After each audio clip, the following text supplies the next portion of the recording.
Hi, I'm your host, Jessica Hatch. We're here to inspire hope, spotlight rare battles, and unite families.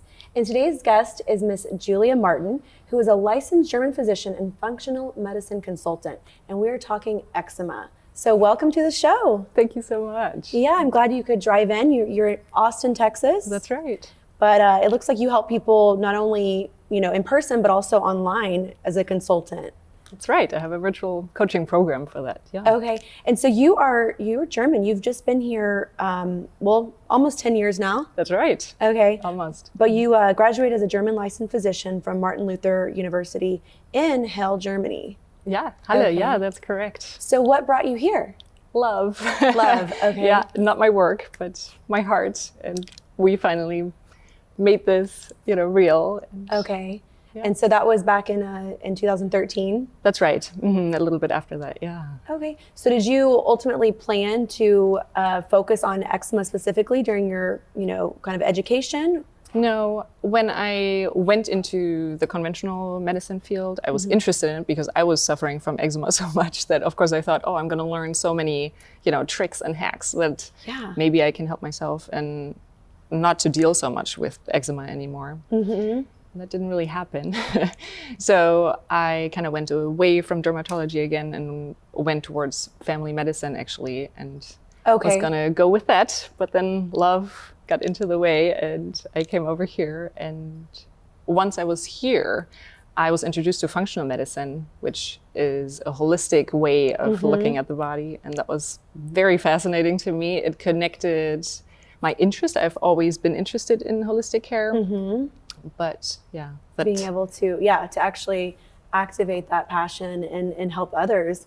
Eczema is a very common condition. I feel like everyone knows somebody that has it, if not themselves. Yeah. I think like 1 in 10 or maybe even higher numbers have a form of eczema at some point in their life. Yeah. And so tell me, you actually grew up as a little girl having it. Yeah. So tell me what that was like and what you went through. Yeah, I obviously don't remember everything, but my mom has lots of stories around it and said it was awful when I was tiny. She couldn't really help it much. They tried all sorts of remedies and they were very holistically minded. So they tried to, find different ways to approach it, not just use, even at the time. The typical way was corticosteroids, like a cream to just kind of, put it on. It was mainly on my arms when I was little, and I would scratch it open. It was bleeding, and my parents were like, "Oh gosh, how do we deal with that?" Yeah. And tried all sorts of ways, and nothing really worked. Like nothing kept it long term away. They found some ways to make it better with leaving out some foods out of the diet, but it, that wasn't really sustainable long term either. And I was very allergic to some things, so they had to. Yeah, was it something that you would get, arms, legs, like all parts of the body, or was it mainly? It was mainly the arms, thankfully, at the time. Later on, actually, like it fluctuated. It wasn't the same my whole life. Later on, like every time when I was really exposed to stress, so like the final exams in German high school, which are pretty intense. Yeah. And then later on in med school, again, it was very intense and very stressful sometimes. And then I would flare like crazy. So I would actually get it later on my hands super much. I had so much hand eczema, which is just mean. You can't touch anything. You can't cook. Like nothing feels be, like, right. Embarrassing because people don't know what it is, don't understand it. Yeah. So it's like having something almost on your face when it's on your hands and arms. You can't really hide it. So did you actually get prescribed medications and stuff during that time? Yeah, thankfully just topically. I didn't go with any kind of oral medication on purpose just because I knew the side effects. Yeah. And it wasn't really my goal to deal with those. And I thought, if I can manage it like this, it should be okay. I always knew it was stress related, so I could kind of, do a little bit for that to remedy at least that part, and that would help. Yeah. I can't run away from all stressors, so. Of course. Yeah. So growing up, dealing with it personally and then, being given the opportunity to kind of understand the science behind it as a physician, and then coming here and getting the holistic approach like under your belt, kind of tell me like what I guess facts do you have for folks out there and advice on, kind of their approach to eczema? Right. It's quite a bit different. Yeah. So in conventional care, like what I learned in med school, we actually look at it as mainly a skin disorder. We know there's more behind it, but when you go to a physician to get your eczema treated, you would usually deal with it topically, right? You would get a cream first. There are some other more intensive ways later, but that will be the first start. Now, functional medicine or holistic care tries to look at the whole body, right? We don't just focus on the skin, but we rather see the eczema itself on the skin as an expression of inner inflammation, an imbalanced immune system. So what we try to do in any kind of holistic approach, really in functional medicine, I just think is really, really good at that. We're trying to find all the different factors that lead to more inflammation. So I like to use that little picture of an inflammation bucket that we all carry around, no matter if we have eczema or not. And whenever it overflows, we have symptoms, right? So we're trying to lower the fill line of each factor that fills up that bucket to a point where the bucket isn't so full anymore, and we create a buffer zone so that whenever something, gets thrown our way, that we don't have to deal with symptoms. And that's really what I do. So we're trying to find the different factors that are filling up that person's bucket. And I help them to find them themselves, actually, and then to work on lowering, the amount or the influence of each factor. And those fall under the lines of, I'm assuming, like environmental, like, what they're intaking as far as like food and drinks. So it's like, what kind of categories is that, you know? So it's pretty complex, but there are typical or very common factors, I would say. One of the biggest one is for sure gut health, as we all kind of, I feel like, know by now that is, an influence on us. It's where we get our nutrients from, right? If we cut off the roots from a plant, then the plant will die. And it's kind of the same for us. Like, we need to make sure we get the nutrients in, and we don't have roots. We have our gut to do that, right? So we need to have our gut really healthy. So that's the first part, to have really good gut health. We call that dysbiosis when it's off, when there's an imbalance in the bacteria there. And so dysbiosis is one of the first factors that often leads to lots of gut inflammation, which then can lead to enhanced intestinal permeability, which maybe you've heard of. Leaky gut is like this word everywhere in the media. And whenever that happens, it means that there's lots of protein from what we're eating that's able to get into our system. It's supposed to kind of stay in our little tunnel that we call the gut, right? And get digested, made really small, pulled apart into amino acids that then get absorbed. But when there's leaky gut, these proteins can leak into our system, right? And our immune system sees them and sees that that's not okay. This is a foreign protein, and will mark them. And we easily create what we call food sensitivities or food allergies even. And then once this whole interconnected chain has happened, whenever we're exposed to this protein again, we can react with a ton of inflammation. So that's a really big filler of that bucket. So we have dysbiosis, we have leaky gut, we have allergens, right? Of course. We have nutrient deficiencies because of the gut inflammation that's often involved. So many of us just don't get everything from the diet because we're not choosing to eat always the most nutrient-dense foods. But then even if we do so, right, we choose really good foods, sometimes we're not able to digest them. We're not able to maybe absorb them correctly, which can lead to nutrient deficiencies. Or for eczema, or actually most chronic inflammatory diseases, we need a lot of vitamin D to just help with genetic expression. And we're all not outside enough, right? We sit inside a lot and don't hang out enough in the sunlight. We protect us with lots of sunscreen because we don't want wrinkles. And, it's helpful for that, but bad for our vitamin D. So that's definitely one of the big factors. So that causes, So do you actually have a practice there in Austin where, you treat patients that come into you and kind of, go through their lifestyle and all of these things? Sort of. So it's a virtual program that I have created. And I find it really practical for me as a mom, but also really practical for my clients because I can help anybody who is ready to dive in from basically all over the world. I have clients globally, but mainly here in the US. So we just meet on the phone and try to figure out the different parts. They can order some testing for themselves and I help them to interpret it and learn from it and what part to approach. So, I mean, and is this basically the x-xena.com? So that's where they can kind of find you, and then they actually could get signed up and have like an initial consultation. That's right. And then it goes from there. Okay. Yeah. So what would you say is, because of the name and that approach with eczema, was the majority of the clients, would you say, are coming to you with that condition, or? Yes. Okay, and then Yes. you're kind of just collectively helping them become a healthier human being. Correct. Because of that focus. Yes. But the reality is, you're helping so many other potential factors or things that could be going on or could in the future. So it seems like, it really, you could help. That's right. And that's really the essence of functional medicine, which is awesome that you just kind of summarized it so well, because that's so true.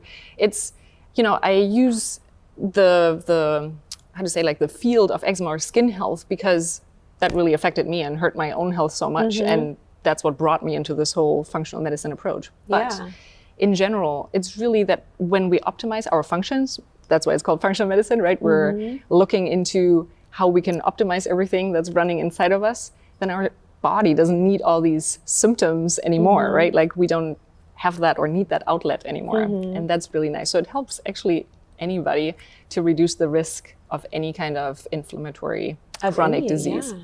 No, I can see that. Do you go as far as like putting together like a diet plan, like as far as what they're intaking, like for food and whatnot, or are you just more like stay away from this and stay away from that, or you actually like line up, this is really what your balanced diet should be? So because I don't work under my medical license, I am a doctor in Germany, but I don't work under that license because I'm here. So and I'm not a nutritionist, so I don't put together like a full plan, but I help them understand what serves them best in this moment. And they usually figure that out for themselves with my help. So we do journaling, we do food journaling. They learn how a reaction would express itself, right? Like if we're allergic, let's say to dairy, for little ones, that's a very typical one.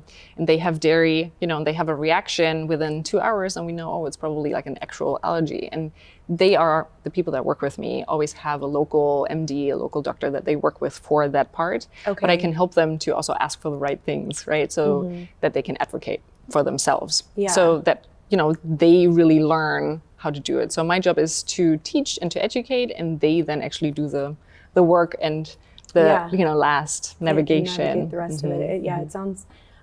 It sounds like quite an array of like we're saying, of people that can be helped. Right. I work in the medical industry, and it's like you do see a lot of things just prescribed, and not looking at the root problem. So I think what you're doing is like the best, you know what I mean? Yeah, it's the actual approach to health, right? When, like what I learned in med school was very focused on just dealing with the symptoms of the moment, right? Making sure, like in a sarcastic way, you can almost say, making sure that your patient is going to survive the next 2-3 weeks really well. And that's good. We want that and we need that. And, if I get into a car accident, I'm so thankful that somebody can hopefully stitch me back together, right? Like that's perfect that we can do that. But for chronic, long-term disease that's often connected to inflammation, we really don't have that personalized approach. We try to put everyone into a little jar, and then put them on that protocol that sits in that jar, and that's how it's going to go. That's usually not ideal for each person. Now, when you work as a normal physician, you have 10 to 20 minutes, and that's sometimes already, more than we really get with each patient. Now, I don't have patients anymore, I have clients, and I get, 1.5 hours I reserve for each one. So it's very different. And we, dive into their actual health history, like in such depth that they can understand, okay, this might have changed things, and now we can try to rebuild that and nudge the body into a position where it can help itself again. It's a very different approach. My, from a personal experience, not me, but my mother, she's had an on and off again rash ever since her COVID shots, which one of the doctors said it's a COVID rash, but then nobody else thinks that. But it, it gets inflamed and her entire hands crack. It's horrible. And she's, gone to an allergenist where they've done all the allergy testing and then but it's like, it's been a vicious cycle. Like we've really not figured it out. So I'm going to have to connect y'all so we can get like the functional correct answer, So I definitely, I've seen her, pain and suffering over it and like and she's a massage therapist, so it's Right, like she the last needs thing her- she Yes. she needs to be going through, and she'll put the gloves on and make do. But Yeah, feel free to invite her So- into. We have a free Facebook group, so maybe you want to invite her in. Yeah. I'm happy. She's to share not that. super big on social media, but I will personally get her on a call with you Right, to right, start right. the Let's do process. that. Yeah. We do have to take a commercial break, but when we come back, I want to learn more about this and just really how we can connect more potential clients to you. So we'll be right back after this quick commercial break. Welcome to Arabella Chiropractic. We are located right here in the heart of Houston, right down the street from Lakewood Church off 59 in Edlow. We welcome you to come visit us for any of your chiropractic or physical therapy needs. We have a licensed massage therapist on board, as well as a tech that's trained to do our ultrasound and stim with hot packs. We also offer physical therapy and, of course, the chiropractic visits, where you can get adjusted and discuss any of those aches and pains to see how we can better help you feel better. Here at Arabella Chiropractic, we want your experience to be amazing. So come see us here at Arabella Chiropractic, where you can discover wellness through chiropractic excellence.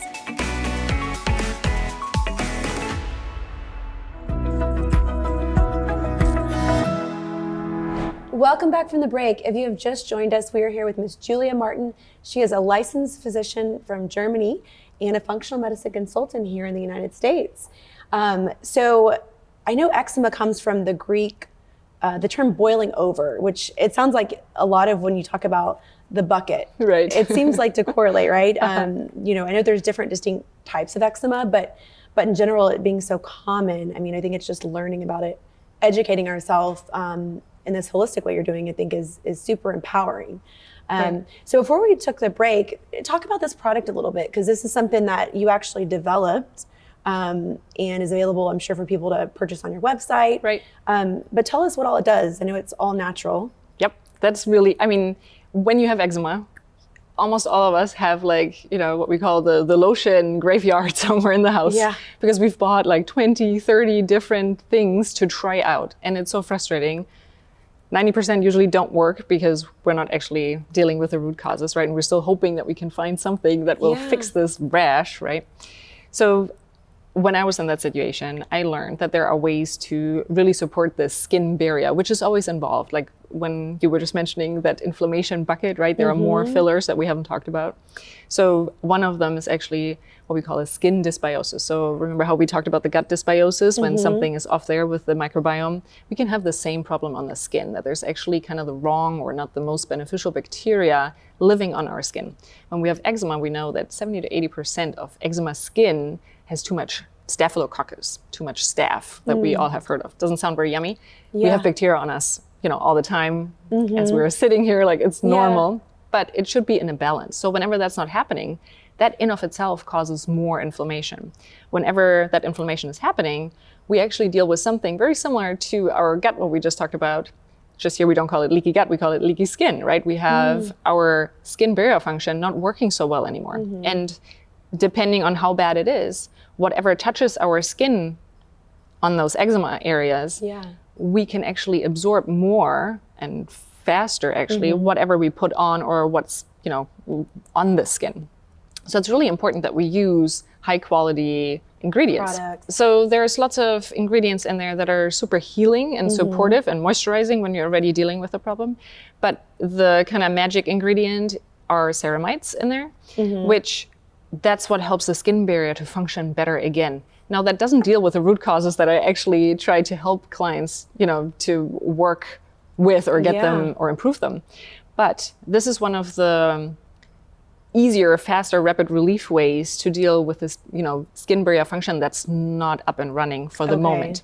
So it can be the bridge while we're working on the root causes underneath. Makes sense. And is there a lot of things that people might call triggers where, they do have eczema, they're currently, it's not experiencing it, but it's just a matter of time before, they get inflamed again. Is there, what triggers should they look for? Yes. So there are common, yes, right. Both really. So there are very common ones, which are frustrating to even mention sometimes because they're not the same for every person. So in general, like we just said, we want to stay away from typical toxins, right? We want to stay away from lots of chemicals derived from a lab. So making sure that whenever we choose skincare, whenever we choose even, other personal care products, like shampoo and so forth, we want to use natural options. I have a really good little tutorial on how to do that, how to use a certain website the Environmental Working Group has put together. It's an organization, has put together a really great resource to kind of Google different personal care products, for example. Heard of that website. What is it called? ewg.org /skin deep. And that's just a good resource for everyone to use. So very helpful to just look up ingredients and learn, what is beneficial for me in the long run and what's maybe not so good, because my skin barrier function is already not so great. If I put something on that maybe my normal healthy skin wouldn't let through, this skin now is going to let it through and maybe bother me, right? So we want to make sure we use really kind of wholesome, natural ingredients as much as possible. Now, that can be triggers, whatever we put on the skin. But then I think, like you were also kind of asking, right, like what is out there, like when we are exposed to certain materials, for example, right? Like we know that cotton is always better to wear instead of synthetic materials, right? Any kind of plastic derivative in clothes is not going to be helpful for any kind of rash. It's usually aggravating. Or there's a study from this year, actually in January, that came out, super fascinating and kind of frustrating, that any kind of foam material, PU foam, maybe you've heard of, made out of diisocyanates, for example, is correlating with the amount of eczema in the world. So once we started using this in everything, foam is everywhere, right? And we don't want to miss it because it's really practical and convenient. But with the increase of, using this material, and we use it in, babies are dealing with so much eczema. So we're using it in car seats and we're using it, on changing mats and like everywhere. And I'm not saying leave it out everywhere, right? It's going to be there, but like, maybe, make sure that it's always covered quite well and that we're not so close to these foam materials, right? It's kind of scary. Of course. Is this something that is, in your genes to where you carry, like your children have it, or it is? Okay. Partially. So in the conventional way of looking at it, we definitely know there's a genetic predisposition.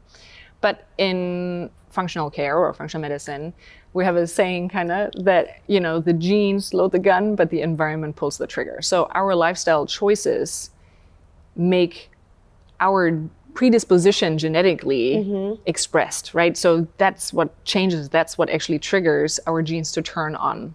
There's a whole science around this called epigenetics, absolutely fascinating. I did learn that in normal med school as well, that there are triggers, and that's really our lifestyle choices that change which genes are turned on and turned off in our cells. So even if we carry the genes from our mom, right? My kids definitely have that gene from me, very likely as well. But we can make sure that we keep that inflammation bucket, not so filled, kind of empty, so that we create a big buffer zone so that those genes are not turned on so easily, so it doesn't overflow so easily, right? That's really what we're doing. And that actually works for all other chronic diseases as well. So that's amazing to think about. It's like empowering. Really, like the science behind that too. Because you can't help what your genes are. No. Obviously, and passing those down to your children, but if you can actually control that other element of it. So if somebody were to become a client of yours, like, what's that program look like? Do you kind of have like something in place that typically, puts them where they need to be over the course of like 6 weeks, 90 days? Or like, what would you say that looks like to get right on track? Yeah, that's a great question. So we all want it to be, like a 30-day program and be done with it. It's not like that. I wish it was, honestly. The skin is like the slowest organ to respond to everything. We have a lot of it, right? So it's like slow improvement. So my program is usually for most 6 months long. Okay. And we meet over that course 6 times, and they can contact me in between and we can chat, and like they are not on their own. But throughout that time, we usually start with doing a big intake session. They fill out some paperwork so that we understand as much as possible about the health history of that particular person, right? Like what was all involved. What they've tried, what's not working, what's worked. And also to sometimes find, okay, where do we want to look deeper, right? Like sometimes the root causes are kind of hidden. And so when we learn, okay, somebody, had to take a lot of antibiotics in the past year right before it started, right? Or we had to go through lots of medications that were maybe upsetting to our intestinal tract, for example, right? So we might have caused a little bit more leakiness there or more inflammation. Then we want to work on that and know that we want to test it a little bit into that direction, for example. So then I can help them, to order the right tests so that they can know, okay, which way do I have to turn now first? And so we try to, of course, do as little as possible to not overwhelm them. But then we basically, upon that outcome, we choose what testing might be the most helpful. There are different options. Stool testing is usually involved, sometimes organic acid testing in the urine. There are more kind of esoteric tests, more functional tests that I don't always recommend, but there are different ways on how to approach that. So it's like kind of a graduating process, based on each individual, but typically it's like kind of a 6 months of... That's the start, yes, of like slowly moving through those root causes. And for some, it's really fast. And sometimes we have, after 3 months, they're like, okay, I'm actually like, it's getting less and less and less. That's usually how that goes. The flares become shorter and further apart. This is not the cure, right? I don't like the word so much for anything really, because it's not the cure for eczema. It doesn't really exist. There's not one thing that you take or eat or whatever, and then it's gone. That's not how that works. But you get more, you get healthier. Of course. So then the eczema doesn't have to be there anymore. And when's the last time that you had like a breakout of eczema, like being that you grew up with it and have kind of learned to do what's right? Is it something that you've stayed away from for quite some time now? Yeah, mostly. So the precondition doesn't leave you, right? Correct. So it was gone for a long time, for years. I was so thankful and thought, okay, I could eat everything again. Like I had to stay away from so many foods for quite some time, and then could reintroduce them all. And it's very liberating and wonderful. But then, really good example actually, I tried out some birth control because I needed to find a good way for that, and had a patch. And that was too much estrogen. I learned that I'm quite imbalanced there still. And I was able to give myself a flare, not super bad, and it was very small, but I was kind of surprised. I'm like, okay, well, we know estrogen is actually one of the fillers too that we haven't talked about, hormonal imbalances. When there's lots of estrogen, that was too much for me, right? The body can't deal with so much histamine anymore. Histamine is what makes us so itchy. So the estrogen actually sits on some of those histamine degrading enzymes. It's crazy. It's all so complex, but it's so complex. Fascinating. And I think this is like all the more reason, for those watching that have any kind of eczema outbreaks, whether, before or mixing up throughout their future, they can avoid it being as bad as it, can become. So I think ultimately, so people can find you. Well, we're mainly on Facebook. Actually, we have a wonderful Facebook group with lots of people in there, all very like-minded with, the holistic mindset behind it. And is that at eczema or ex-xena.com? Is that the Yes, Facebook you can group? find it. So eczema.com is our website. And you can find actually our Facebook group link on there, so it should be relatively easy to find that as well. But you can also find the group under Root Cause Solutions for Holistic Eczema Warriors. But it's been lovely. I do have a little gift for you. I just wanted just some little Hatching for Health stuff I wanted to give you, and your children might enjoy the little teddy bear. Yes, they will. Thank you so much. And I will be in touch personally for my mom, and look forward to seeing how you can help. Yes, let's do that. Thank you for joining us. Yeah, thank you so much for having me. Definitely. And thank you all for tuning in to another episode of Hatching for Health. We'll see you right back here next Saturday.